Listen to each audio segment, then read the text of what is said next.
Saudações, meus queridos, tudo bem? Vocês estão prontos para mais um plano de estudo tutorado? Pois estamos aí, no volume 4, na primeira semana do primeiro ano do ensino médio regular e trabalharemos nesse PET os temas impulso e quantidade de movimento. Mas antes que comecemos aí, convido vocês, inscreva-se em nossos canais e ative o sininho para que possa receber as notificações de tudo que tem sido postado diariamente. O nosso projeto Eu Não Erro Mais, o nosso projeto Enem, galera, está bombando. Sucesso! Os professores da escola online abordando os principais tópicos cobrados no Exame Nacional do Ensino Médio. E eu convido vocês do primeiro ano a fazerem parte desse projeto e já irem ganhando aí conteúdo para que quando chegar lá no terceiro ano possam efetivamente ter o sucesso merecido pelo trabalho. Certo, galera? Eu sou o Camilo, professor de Física do Escola Online e volto após a vinheta. Até mais!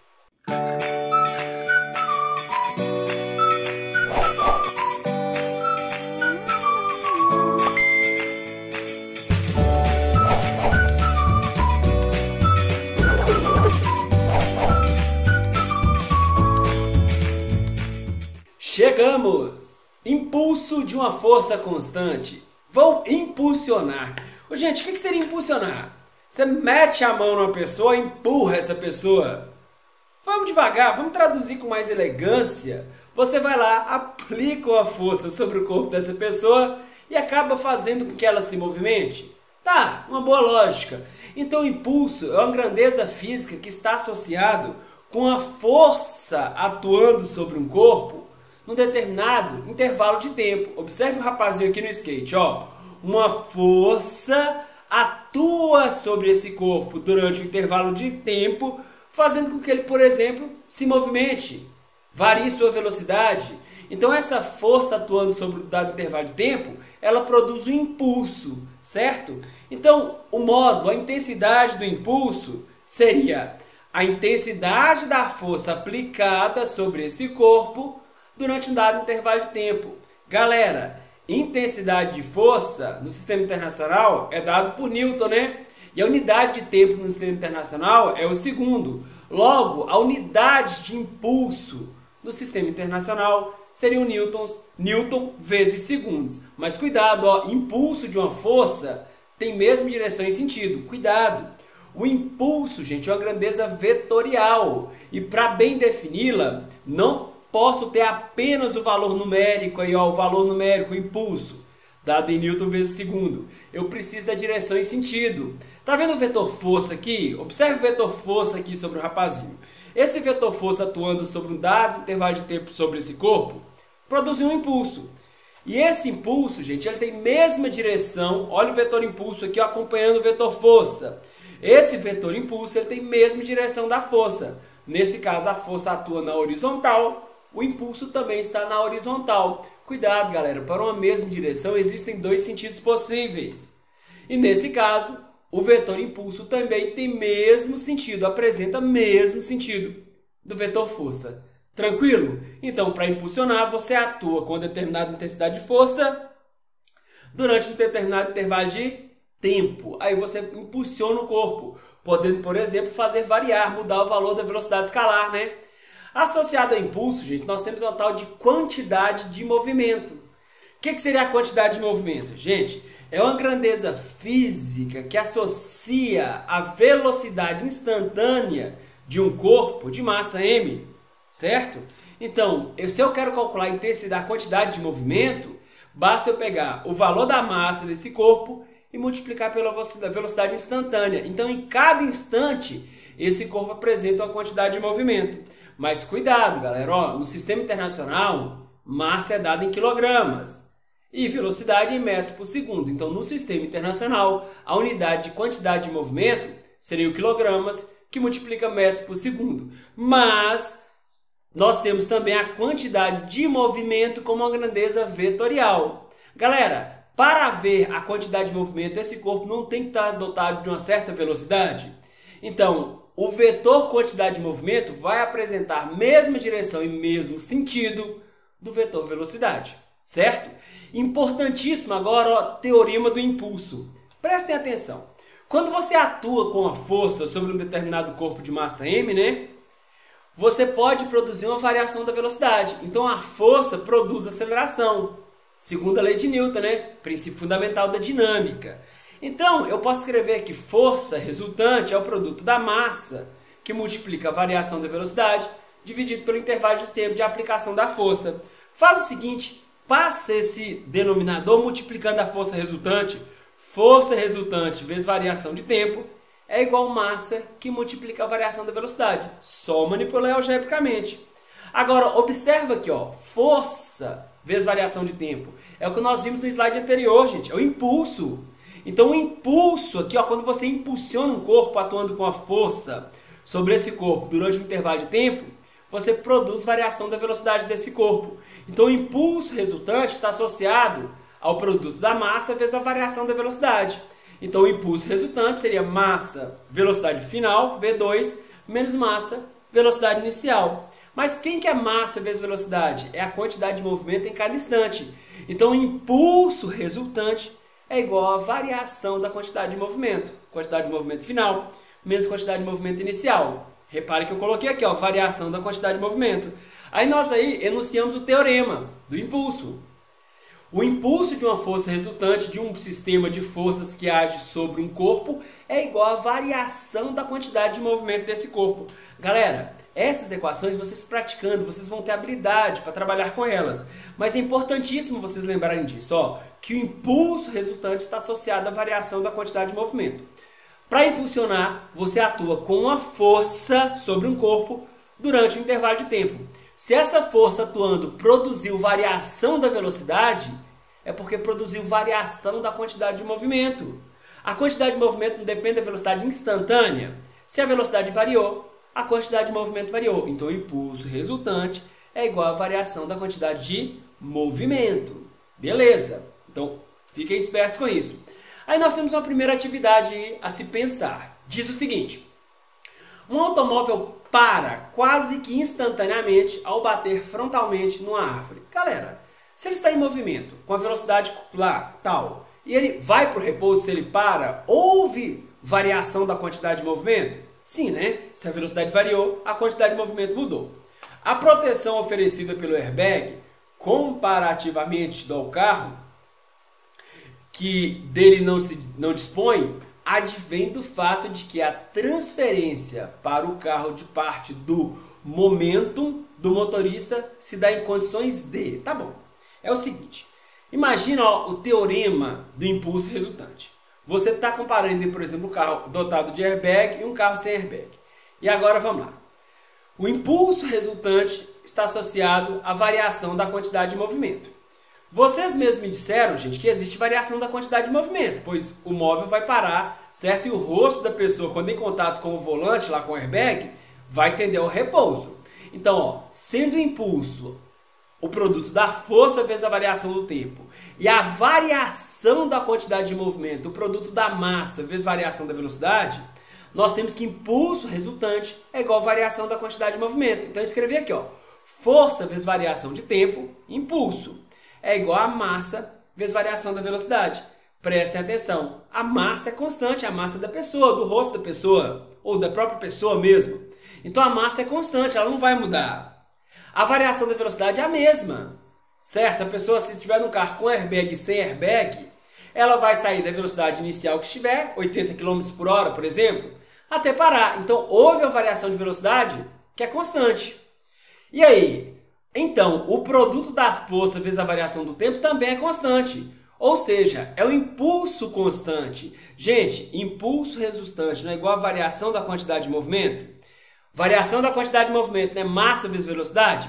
Se a massa é constante e a variação da velocidade é constante, o impulso, a variação da quantidade de movimento é constante, ó. Então, o impulso resultante é igual a variação da quantidade de movimento. Quem que é o impulso? Força vezes variação do tempo. E isso é constante, porque é igual à variação da quantidade de movimento. Certo? Então, o produto da força vezes a variação do tempo é uma constante. Então, a bolsa do airbag aumenta o tempo de contato entre o rosto e a bolsa, o airbag da pessoa e o volante, né? O airbag. Se o impulso é igual a força vezes variação do tempo e o impulso é constante, temos que maior intervalo de tempo de contato do rosto com o airbag, você terá uma menor força média aplicada sobre o rosto da pessoa. Então, maior sendo o intervalo de tempo de aplicação dessa força, menor a intensidade da força média. Preste atenção nisso aqui que eu coloquei. Ó. Impulso, força vezes variação do tempo. Maior é a intensidade, a variação do tempo de contato do rosto da pessoa quando o carro está dotado de airbag. Se esse I é constante, maior a intensidade de tempo, menor a força média aí que atua sobre o rosto da pessoa. Por isso que traz menores danos, menores traumas, né? Então, resposta correta, letra A. Menor força em maior período de tempo. Período, gente, é tempo, né? Em maior intervalo de tempo, a força média aplicada sobre o rosto da pessoa será menor. E o impulso constante. Então, resposta, letra A. Uma questão bem teórica. Mas vamos aí falar sobre o impulso de uma força variável. Fácil demais. Gente, se a força que atua em uma partícula durante um intervalo de tempo não for constante, o cálculo ocorre por meio do cálculo da área gráfica, como temos a seguir. Ah, professor, mas espera aí, essa força é constante, ela não é variável. Aqui, ó, o enunciado é de uma força variável. Tudo bem. Eu vou utilizar uma propriedade geométrica que vai valer tanto para uma força constante como para uma força variável. Quando eu tenho essa força constante, é mais fácil observar geometricamente essa propriedade de associar. Tá vendo que eu tenho uma força atuando aqui, ó, um gráfico força por intervalo de tempo? Eu tenho uma força constante atuando no intervalo de tempo? Beleza. Qual que seria a área gráfica aí? A área gráfica seria a base vezes a altura, né? Então, a área gráfica, quem é a base? Variação do tempo. Quem que seria a altura aqui? A própria intensidade da força. Logo, galera, observe vocês que força vezes variação do tempo também é igual a impulso. Então, o impulso aqui é numericamente igual à área gráfica. Todo gráfico, força por variação do tempo, a área gráfica me dá a noção do impulso resultante. Beleza? Então, se eu tiver um gráfico aqui, ó, eu tenho uma força variável agora. Se eu calcular essa área abaixo da curva, entre o eixo do tempo e a curva que representa a variação da força, essa área gráfica vai me dar o impulso total resultante sobre esse corpo durante esse intervalo de tempo. Essa é uma propriedade bem útil para a gente. Tranquilo? Então, todo gráfico força por tempo, a área gráfica é numericamente igual ao impulso resultante. A gente sabe pelo teorema do impulso que o impulso resultante é igual à variação da quantidade de movimento, né? Gente, é realmente praticar, tá? Esse módulo assim não é tão fácil porque requer um pouquinho de prática. O gráfico representa a força resultante sobre um carrinho de supermercado de massa total 40 kg, inicialmente em repouso.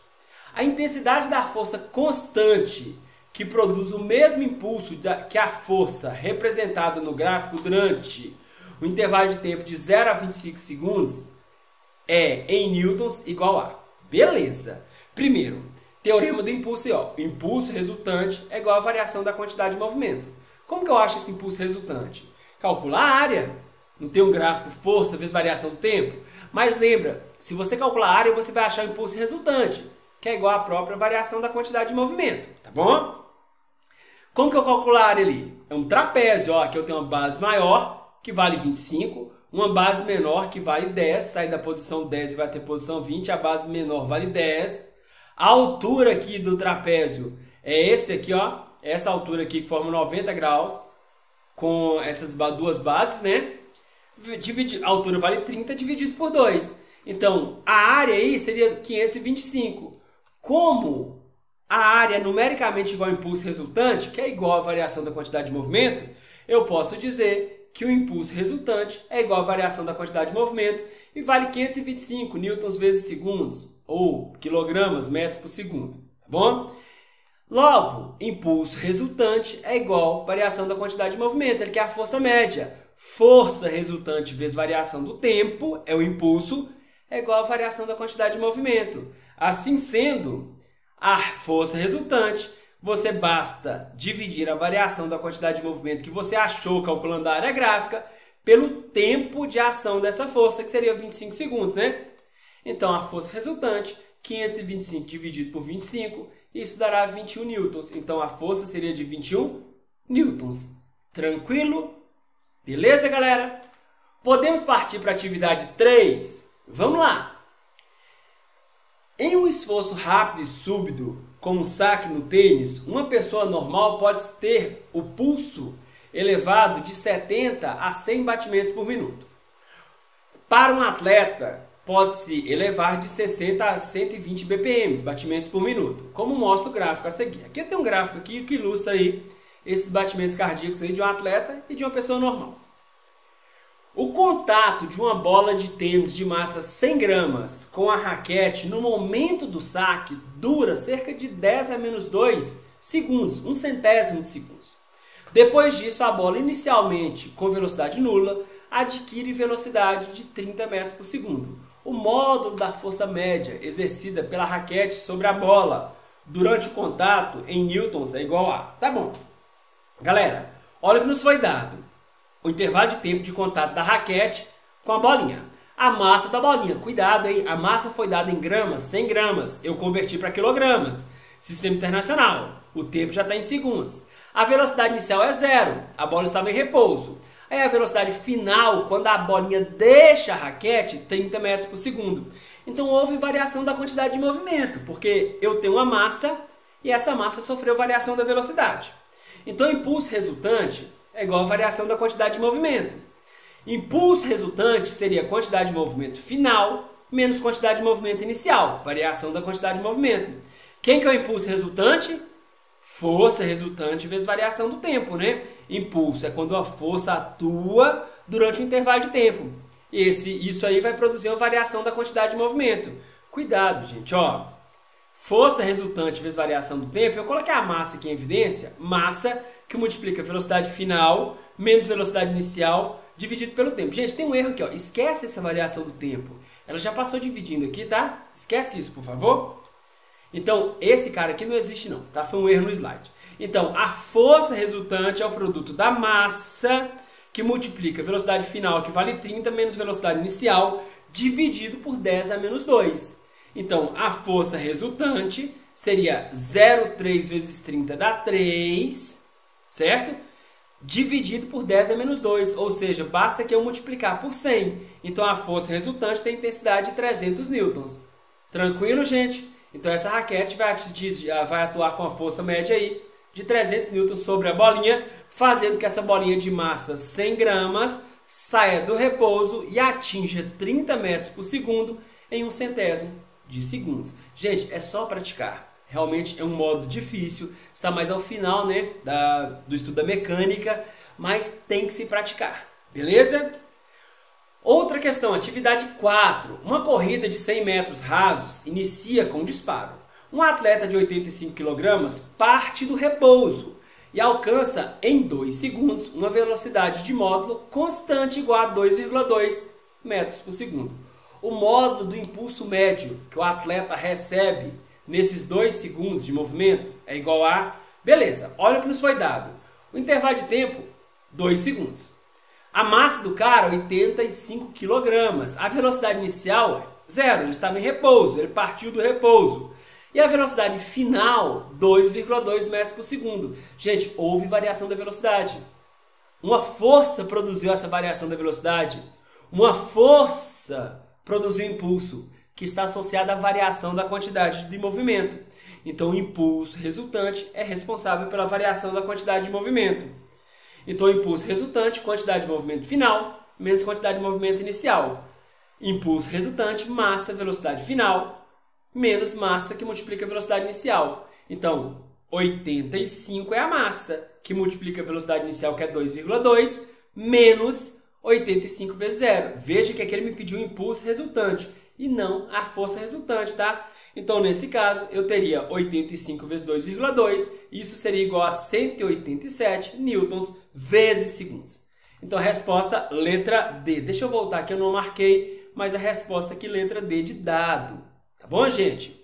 Galera, pois bem, chegamos ao final da nossa primeira semana aí, né? Do nosso PET volume 4. Tranquilo, galera? E eu convido você, gente, quem já não segue aí, comece a nos seguir no nosso projeto Eu Não Erro Mais. Aulas de qualidade, tem feito muito sucesso. Realmente temos abordado os principais tópicos cobrados. pelo Exame Nacional do Ensino Médio. Você que está no primeiro ano, comece a montar uma base forte. Vai valer a pena, o esforço sim vai gerar resultado. Espero vocês no nosso projeto Eu Não Erro Mais. E até a próxima semana, meus queridos. Bye, bye!